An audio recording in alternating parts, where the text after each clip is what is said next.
nak tak nak memang Ramadan akan pergi meninggalkan kita. Jadi dengan peninggalan yakni makhluk Allah yang mulia ini, bulan Ramadan ini, semoga pemergian bulan Ramadan itu dapat membuahkan hasil, iaitu selama 30 hari insya-Allah taala istiqamah untuk melakukan ketaatan kepada Allah Subhanahu Wa Taala.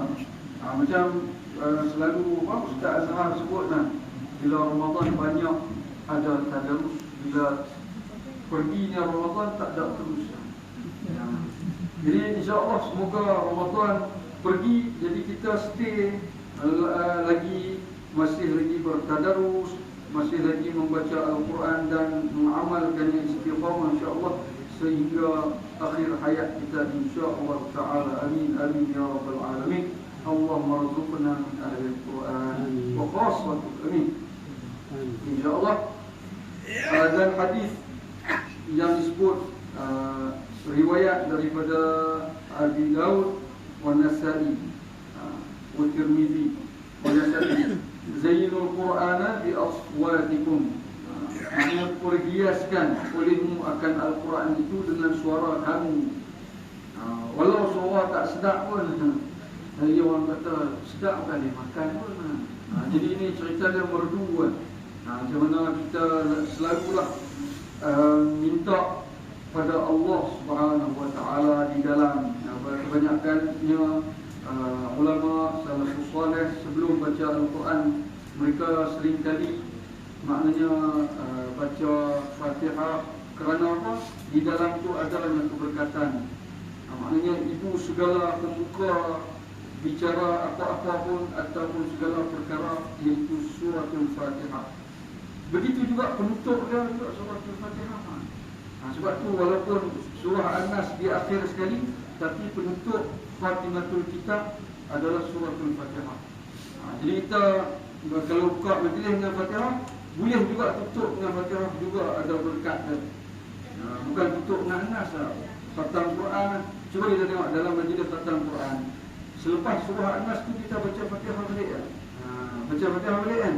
Lepas tu sambung balik dengan Alif Lam Mim surah Baqarah, muka surat Tanah kan? Jadi dia adalah pembuka, dia adalah penutup. Jadi ada orang buka, tutup lah. Dia biar buka. Jadi bila buka, tutup dah pun dengan yang tu. InsyaAllah. InsyaAllah dapat keberkatan. Sebab terkandung begitu banyak sekali rahsia yang Allah Ta'ala berikan bagi siapa yang mengamalkan surah Al-Fatihah. Sab'ul Masani. Atau nama lain Sab'ul Masani. Lagi nama lain daripada tu Ummul Kitab. Lain nama tu lagi Ummul Furqan, Khatimatul Kitab, Surah Syafiyah, Surah Radiyah, Mardiyah. Banyak lagi tu, ada belah-belah lagi ya. Kita buka Abi Syuja' dalam tu. Senarai semua dalam tu terdapat.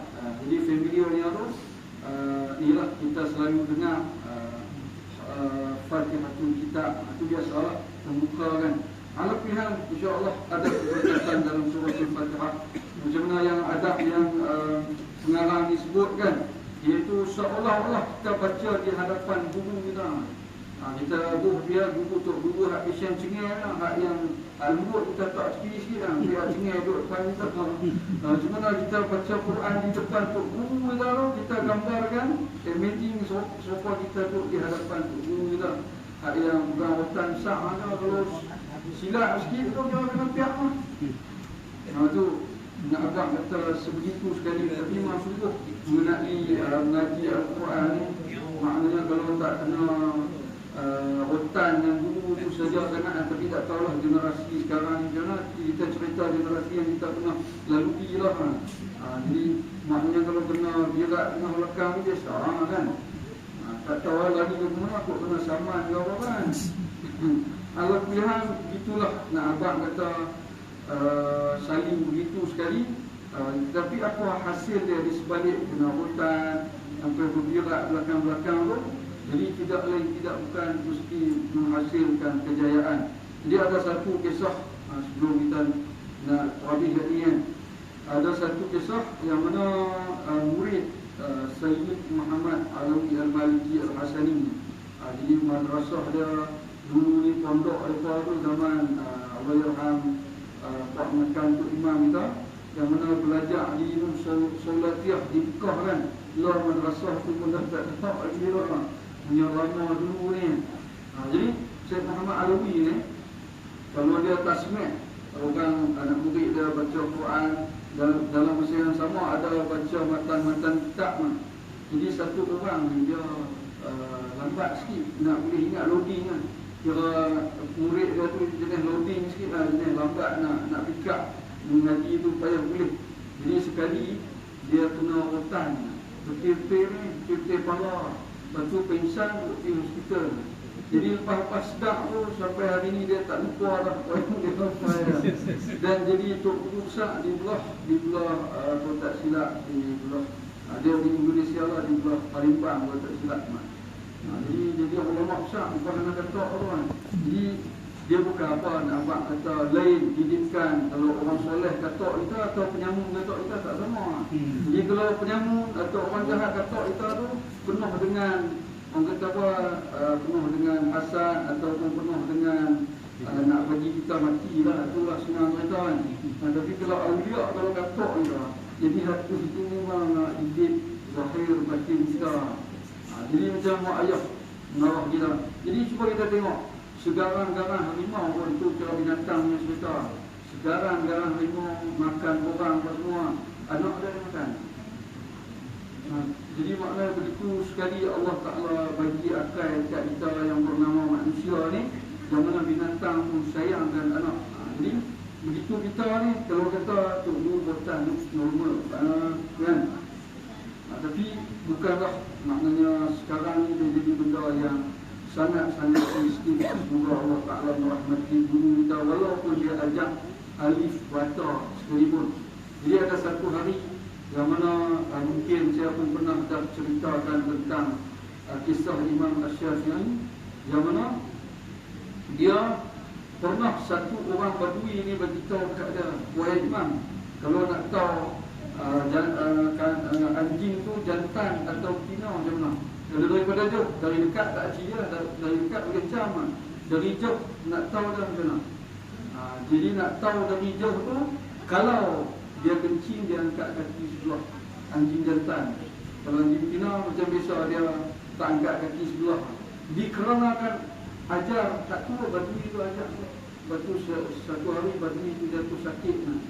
Jadi bila jatuh sakit, imam ni kita kata kalau ni kira syehwan kan.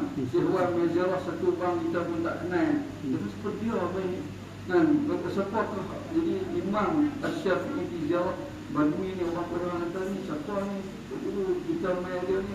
Dia ni siapa kami tak pernah kenal kan. Ini adalah guru aku ni. Walaupun dia ajak kata walaupun ajak satu huruf, dia adalah guru begitu juga Sayyidina Ali karramallahu wajhah. Sampai sebegitu macam sekali. Jadi maknanya ihtiram terhadap ilmu itu sendiri, walau dari sesiapa pun yang menyampaikan ilmu. Unzur ila maqal walam tanzur ila man qal. Jadi kamu lihatlah siapa yang nak, kamu lihatlah apa yang nak disampaikan, jangan melihat siapa yang menyampaikan. Jadi kalau kita lihat siapa yang menyampaikan, mungkin kita ada betapa tapisan lagi kan. Tapi bila kita tengok apa yang nak disampaikan, kebenaran kita ambil. Walaupun yang keluar tu daripada sesiapa saja. Tapi bila ada atas nama kebenaran, maka ambillah insya-Allah. Laisa minna man lam yataghanna bil Quran. Jadi bukan di kalangan kami orang yang baca Al-Quran ni yang tak berlagu. Jadi berlagu dekat sini yang mana mesti memelihara hukum tajwid. Jadi dia tak pakai juga kalau lagu tajwid kalau ganti dia contohnya. Jadi lagu dia tu Masya Allah, tapi tajwid dia tu ke Laut Cina Selatan tak mau. Jadi mesti dia baca, kalau kita berlagu sekalipun tajwid dia tu menepati. Bukanlah alasan untuk bila berlagu tu. Dia kata tadi dia punya tajwid ke laut mati, contohnya ke laut Cina Selatan ke laut Marmara lah. Jadi tak pakai juga, mesti berlaku dan utamanya tu tajwid. InsyaAllah. Adalah setengah ulama yang dahulu daripada dia membaca surah padahal tiada ada hadir hatinya di dalamnya, iaitu maka mengulangi akan dia kedua kalinya. Jadi maknanya kalau tak faham dia ulang lagi supaya dia boleh faham ayat tu. Dan setengah daripadanya saidianya bahawa yang membaca Al-Quran itu dengan tadabbur, dengan tafahum, yakni dengan memikirkan maknanya itu, dengan membicarakan akan dia dan memahami akan maknanya. Kata Sayyidina Ali karramallahu wajhah, la khayra fi ibadatin la fiqha fiha. Jadi tidak ada kebaikan dalam ibadat tu kalau kita tak faham apa yang kita buat tu, apa yang kita baca tu kita tak faham. Jadi tidak ada kebaikan dalam tu. Jadi peringkat pertama, yang mana kita buat faham tak faham tak apa, yang penting buat. Betul. Yang kedua tu barulah kita cuba memahami makna. Wala fi qira'atin la tadabbur fiha. Jadi tidak, maknanya tidak ada kebaikan juga dalam bacaan itu ayat Quran kalau tidak ada tadabbur. Wala fi ilmin la tafahuma fi, dan tidak ada faedah kalau kata kita ni menuntut ilmu tapi kita tak faham apa yang kita tuntut tu. Tapi diriwayatkan oleh ulama annahu sallallahu alaihi wasallam qara'a bismillahirrahmanirrahim faraddadaha 20 marratan wa innama raddadaha sallallahu alaihi wasallam litadabburihi fi ma'aniha. Bahwasanya Rasulullah sallallahu alaihi wasallam mengulangi bacaan bismillahirrahmanirrahim itu sebanyak berapa kali? 20 kali supaya dia baginda dapat tadabbur makna bismillahirrahmanirrahim. Sehingga macam tu sekali, maka tiap-tiap kali diulangi itu bertambah maknanya yang ajaib, yang tiada dapat menghinggakan maknanya itu melainkan Allah Ta'ala dan Rasulnya. Dan dari kerana itu kata jumhur ulama, jumhur tu sepakat ulama, kebanyakan ulama bahawa segala makna Al-Quran itu berhimpun di dalam surah Fatihah sekalian. Makna yang daripada Baqarah sampai An-Nas tu terhimpun yang makna dalam sekalian suratul Fatihah. Sebegitu besar sekali berhimpun di dalam suratul Fatihah itu, berhimpun dalam bismillahirrahmanirrahim. Hakim pendapat dan kalau kata mazhab kita, bismillahirrahmanirrahim itu termasuk dalam suratul Fatihah. Walaupun hak lain, imam-imam lain, Imam Abu Hanifah, Imam Ahmad, hak tu bismillah tak termasuk, tetapi cukup 7 juga. Sebab apa? Suratul ladzina an'amta 'alaihim wal maghdubi 'alaihim waladdallin 7. Jadi total juga 7. Walaupun di situ terdapat khilaf, tapi semua sepakat bismillahirrahmanirrahim ini terdapat keberkatan bila diucapkan. Bila diucapkan bismillahirrahmanirrahim tu, contoh kan tak tahu nak bila mula satu perkara tu tak tahu nak cakap macam mana. Okey, bismillahirrahmanirrahim, cakap awal ataupun alhamdulillahirabbil alamin, nak cakap awal. Sebab apa? Di situ adanya perkataan. Kata Sayyidina Ali lagi radhiyallahu taala anhu, law syi'tu la awqartu 70 ba'iran min tafsir Fatihatil Kitab. Kalau aku berkehendak mengarang tafsir, nescaya dapat aku penuh akan 70 unta daripada tafsir suratul Fatihah. Jadi maknanya kalau nak suruh cerita pasal suratul Fatihah ni, ya Sayyidina Ali boleh karang kitab sehingga kan dipenuhi kitab-kitab itu yang ditanggung oleh 70 ekor unta. Tu dari dia, maknanya saling banyaknya ilmu Sayyidina Ali karramallahu wajhah. Jadi maknanya gedung ilmu duduk dekat Sayyidina Ali, menantu Rasulullah kan. Iaitu bahawasanya makna Al-Quran dan rahsianya itu tiada dapat dihinggakan dan adalah mendapat maknanya itu sekira-kira suci hati daripada sifat kecelaan, dan sekira-kira suci hati daripada yang lain daripada Allah Ta'ala, dan sekira-kira nur yang diberikan Allah Ta'ala di dalam hatinya seperti kata Sayyidina Ibnu Athaillah As-Sakandari. Imam Ibnu Athaillah As-Sakandari sebut dalam kitab Hikam, "Barriq qalbaka minal aghyar namla'uhu bil ma'arifi wal asrar." Jadi maknanya kita tak mana pun kita menuntut ilmu, mesti kita kena kosongkan, biar bekas kita tu kosong. Ini kosongkan hati daripada syughul, sibuk-sibuk benda-benda yang tak sepatutnya olehmu akan hatimu, daripada memikirkannya lain daripada Allah SWT. Niscaya kami penuhi di dalamnya dengan segala ma'rifat dan rahsia. Maknanya kalau kita pergi mana-mana, kalau kata satu bekas tu dah penuh, nak tuang di dalam tu, tuang dia melimpah yang lain. Jadi dia tak akan masuk bekas yang mana dah dipenuhi dengan apa-apa. Jadi kosongkan bekas tu buat masuk. Dia macam ni lah kita mana. Jadi kita ambil modal, bukan belanja modal. Jadi kalau kata orang silat, kalau pi tu kira pi bawa bodoh, dia bawa pandai. Jadi balik cerdik pasal apa? Jadi modal kita tu ada 5 pound. Jadi kita pi kalau belanja 5 pound pun habis. Jadi hari ni kita pi tu bawa tim kosong tak apa. Jadi pasal apa? Pasal nak balik modal banyak. Jadi begitulah. Kita kata apa pun disiplin dalam menuntut ilmu. Jadi bawa Allah kejahilan kita tu yang mana akan menambahkan orang kata apa, ilmu pengetahuan. Masya Allah, ini maksud yang disampaikan oleh pengarang kitab, iaitu Ibnu Athaillah As-Sakandari.